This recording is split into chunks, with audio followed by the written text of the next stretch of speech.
a privilege to minister in the presence of my boss, His Excellency, Engineer Chief David.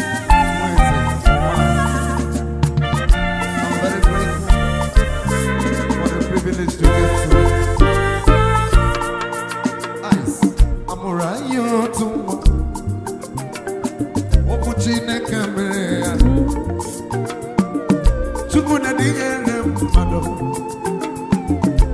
the governor of Ebonyi State said I should come and sing for you today. Chukudebini Mobigi, I am Emmanuel. Omo fere pe pamadoya ki horo, opa ke horo ya kona muke, ona muke na betuge tuni.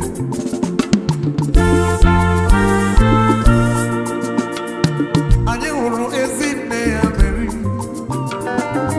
kotira mama buche yoku, oweni no ya no mane.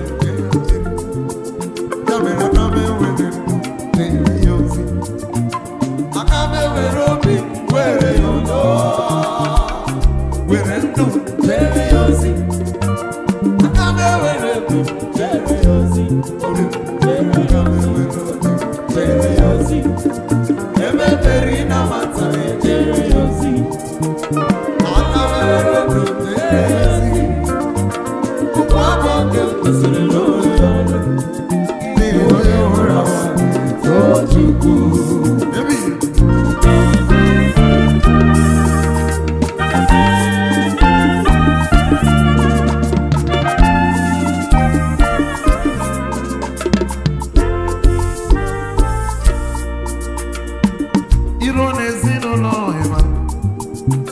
His Excellency Akana Shebonyi ọtụtụ ihe na-ewuli mmụọ juru ya. Ndị Ebonyi na ọtụtụ ihe na-agbalị mmụọ juru ya. Ọkasa ajụrụ n'ezinụlọ ịma. Ezinne ezinye m ụgbọ onye ọnụ ya gbara mma. Ugegbe dị ya ji ahụ ụzọ. Jizọs onye isi dị ọgbara wee kwuo. I am not going away. As in your mom, not going away. That's what we do for the what's up, listen.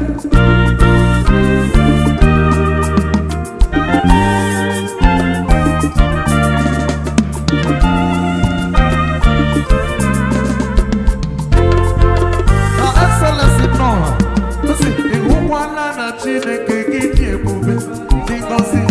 Ala no mezuru kwaya opa diranya ka babo na Ebonyi mezuru eze hero na puyi bochia ikochichi na puyi bochia adiga patu onye chukwu goziri ndi Ebonyi geti adiga kochi onye chukwu goziri kemara Acha magenye yezi kwado Ezinye mungu noka yobe Ezinye mungu noka yobe Si ibu chukwu onye dima Ibu chukwu onye dima Ibu alfa na omega mo Onye bunu onye pasa Malite nomo Yakati na sini ibu chukwu Ibu no chukwu onye dima Ibu chukwu onye dima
Chineke na-anọ